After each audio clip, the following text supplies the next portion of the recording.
Human trafficking is the fastest growing illegal industry in the world. Sometimes it's difficult to wrap our brains around all of the different pieces that play a part in getting a girl into that situation, or a guy, and all of the pieces that are required to get them out. I have broken down all these pieces into what I call the 5 key components of exploitation. So I'm just going to walk through those with you quickly so that you better understand the big picture of the pieces that are involved.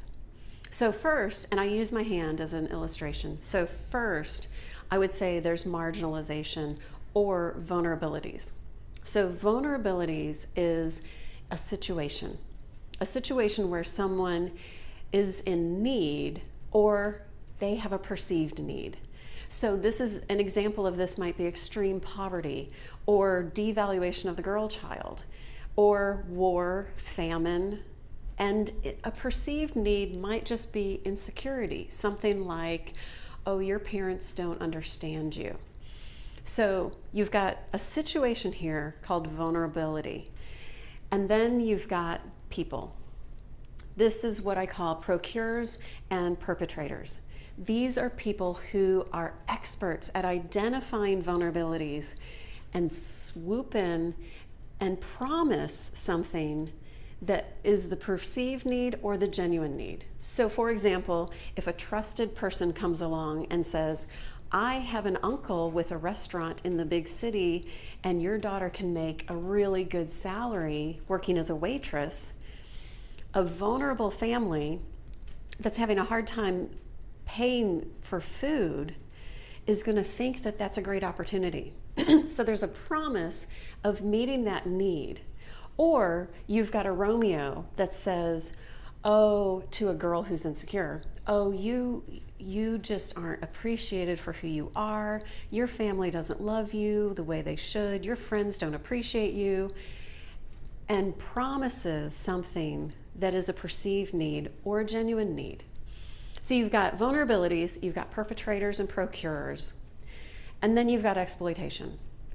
And I'm not going to go into a whole lot of detail here. There are volumes about each of these topics. But exploitation, and I stay away from the term trafficking here because the 5 key components that I'm talking about are very applicable to rape as well. And whether it's 5 minutes or 5 years, it's wrong and it needs to stop. But when I talk about exploitation, I'm talking about after this person deceives, they make the promise and then they deceive and the person lands here and is taken advantage of and is exploited.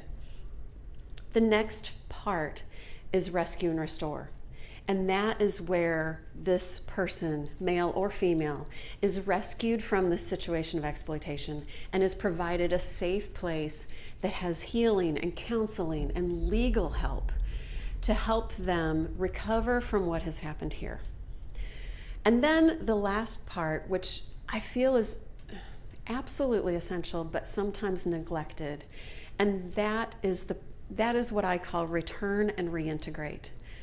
This is the part where the person has the skills, needs help with the skills that they need to reintegrate, but they're trying to reintegrate into society. They're trying to return to a normal lifestyle, but they need to be able to support themselves. They need to be self-sustaining. And without the skills that they often acquire here, without the skills, they, without a job, become vulnerable again. Vulnerabilities, perpetrator or procure, and a promise. Exploitation, rescue and restore, and then you've got return and reintegrate.